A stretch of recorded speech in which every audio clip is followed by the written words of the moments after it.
Well, this is a new month. It's the month of February, and for the Centers for Spiritual Living all over the world, the 2019 theme for the entire year is Spirituality in Action, and the February theme is Seek the Common Good. Don't you love that? Seek the common good, which implies, of course, that we have a lot in common. And so we want everybody to have all the good that God has in mind for all of us. And today is about one with the one there is no other. It's time we stop thinking that there was any other. One. We are one with the one. His Holiness the Dalai Lama said the first principle is the recognition of our shared humanity and our shared aspiration for happiness and the avoidance of suffering. Pretty clear. Everybody wants that for themselves and for everyone else. But the second is the understanding of interdependence as a key feature of human reality, including our biological reality as social animals. From these two principles, we can learn to appreciate the inextricable connection between our own well-being and that of others. And we can develop a genuine concern for everyone's welfare. We all have that down deep within our souls, but because of conditioning, or because of what the world would have us believe, sometimes we can get the sense that, well, there's not enough and I'd better get mine. That's what happens sometimes in entire groups of people in countries, is that there is a false sense of insufficiency, not enough, and so there comes a selfish sense of I've got to have this and you can't, instead of realizing the greater truth. There's enough for everyone. There is enough. And more importantly, each of us comes to the point ultimately where we can say, I am enough, because there's this universal challenge, I think, within the subjectivity of all human life, that we aren't enough, that there's something lacking somehow. And once we recognize our oneness with our Creator, our oneness with all life that is welling up inside of us when we draw upon it and share it with each other, then we understand that I am enough. My beloved friend Dr. David Walker, before he left the planet, wrote a wonderful book called You Are Enough. Once we acknowledge to ourselves that we are sufficient, because we're made out of the one life, and we have within us, we are invested with all of the qualities of the divine. And the 7 substantive qualities of God, according to Thomas Troward, are life, love, light, peace, power, beauty, and joy. Those are all universal qualities that we have too, because what life were we created out of? The one life. So what's true of the infinite is true on the finite level as well, and it's up to us to remember it. Everyone wants to be healthy and happy. Do you agree with that? In recognizing our unity, we desire the same for others. The stories that we grew up with were just stories, and they often had little or nothing to do with reality. We had stories about superiority and inferiority, depending on our neighborhoods, what schools we went to, our ethnicity, our gender, our sexual preferences. We had some stories about superiority, inferiority. Different. It's just different. It's just the way God shows up in each of us. Different is not bad. It's not scary. We had to learn that.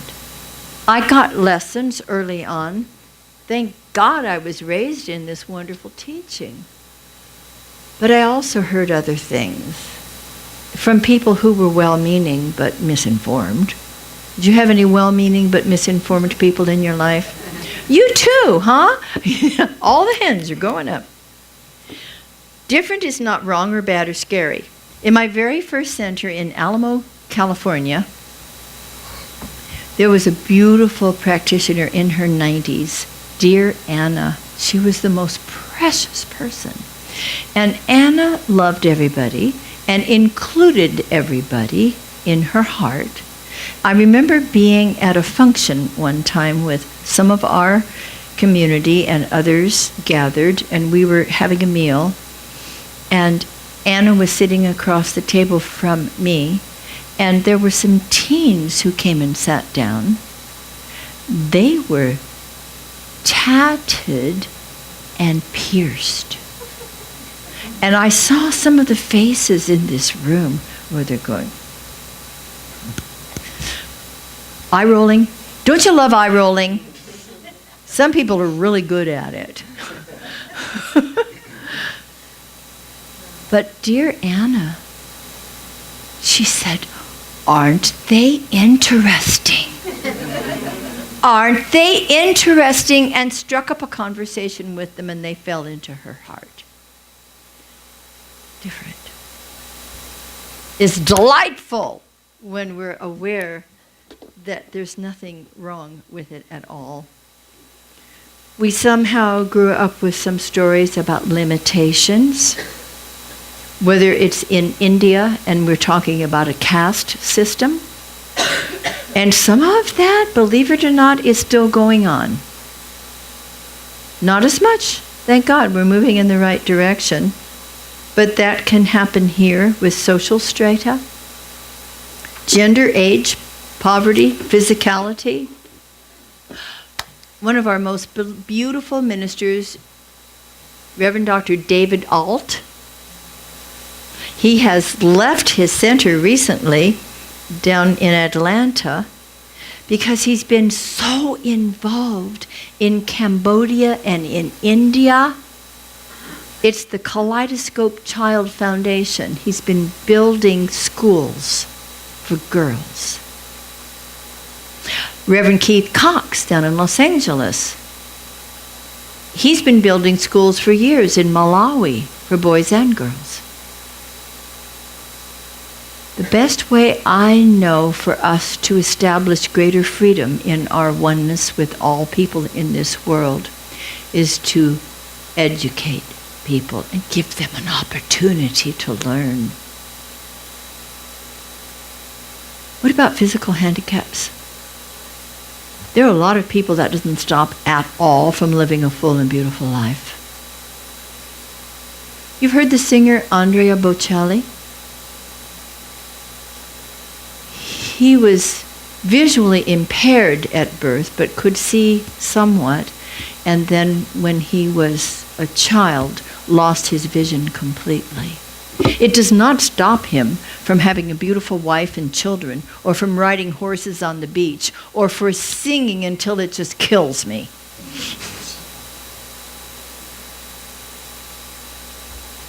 The stories that we learn about can't do this because of that, we need to dispel and transform. These are the way showers who help us break through the mental barriers.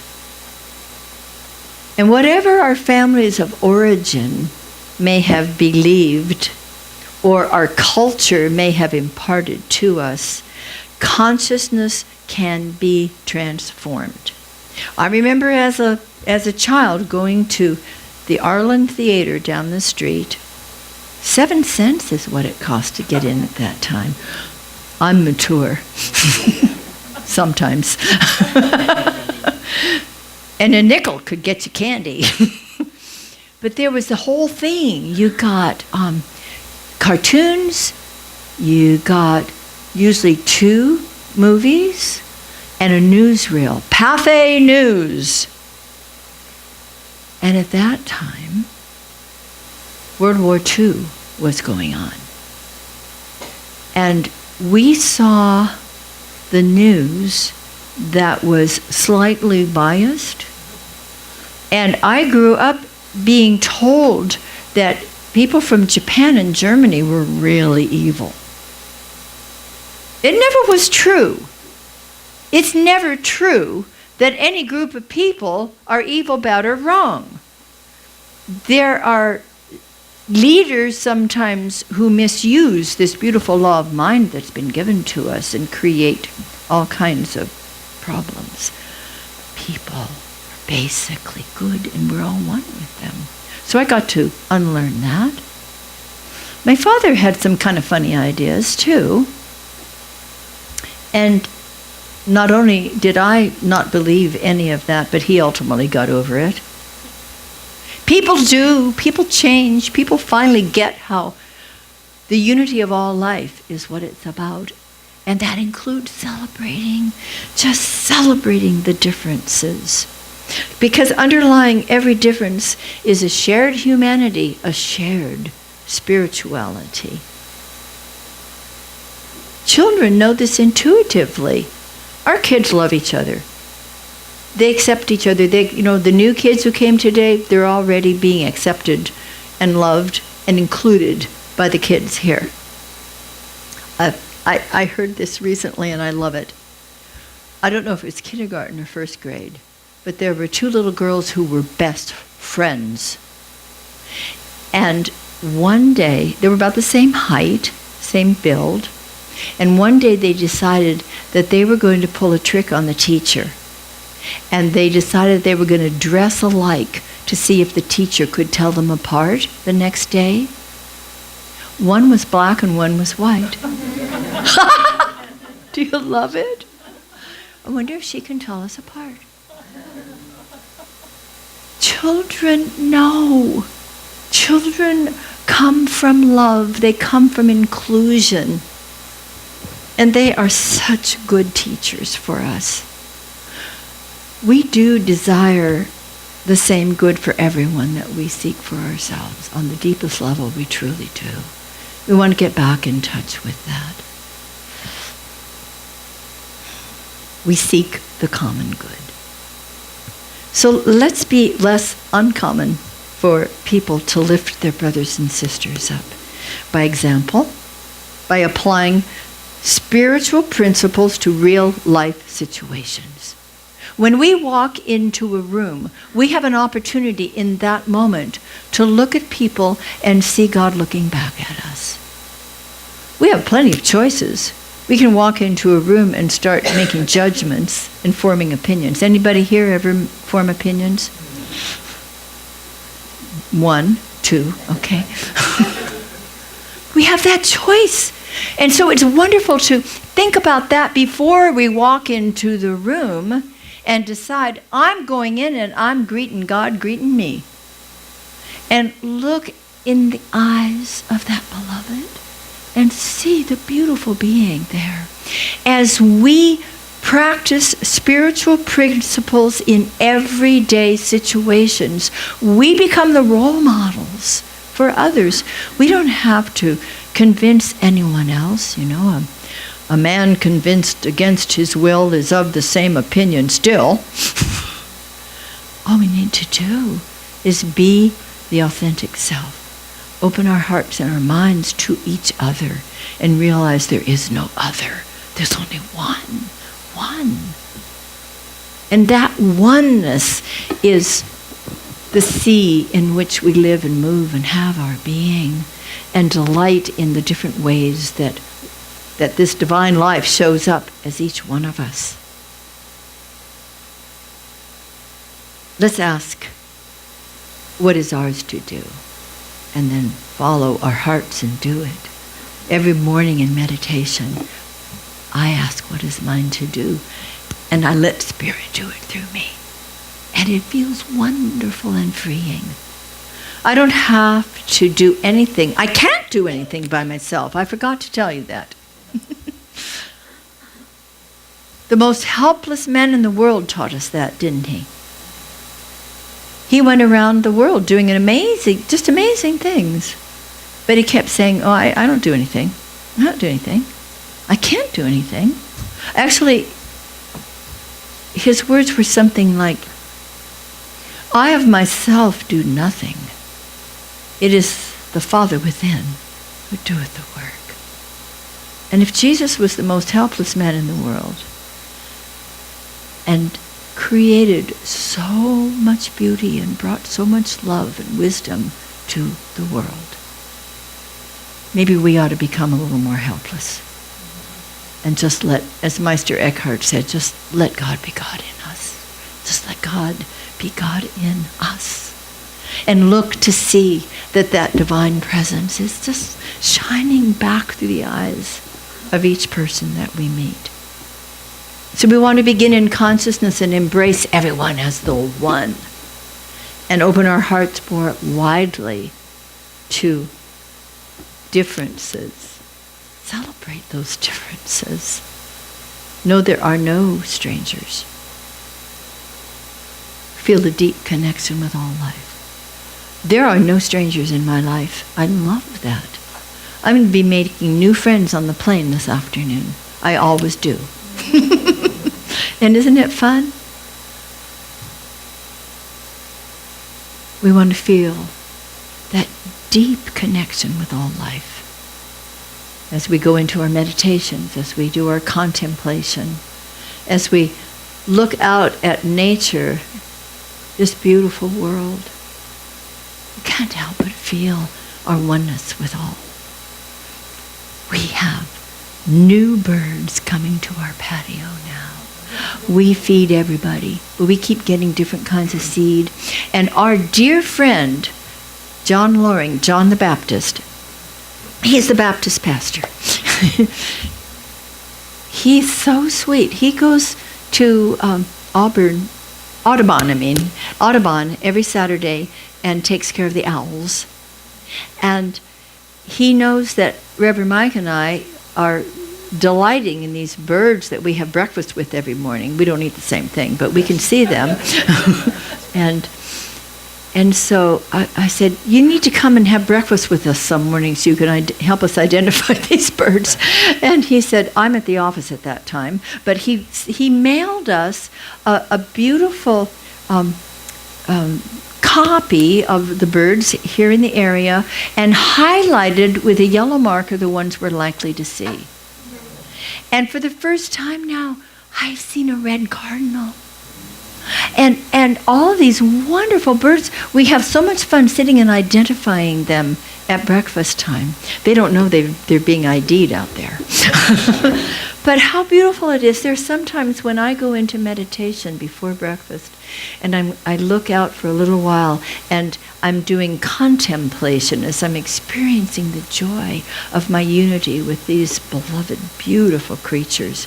And then finally I close my eyes and do the rest. But I feel a deep connection with all life. As we do, we cannot fear anyone else, feeling that loving connection. And then we'll find ways. You know, these spiritual practices show up in a very practical way.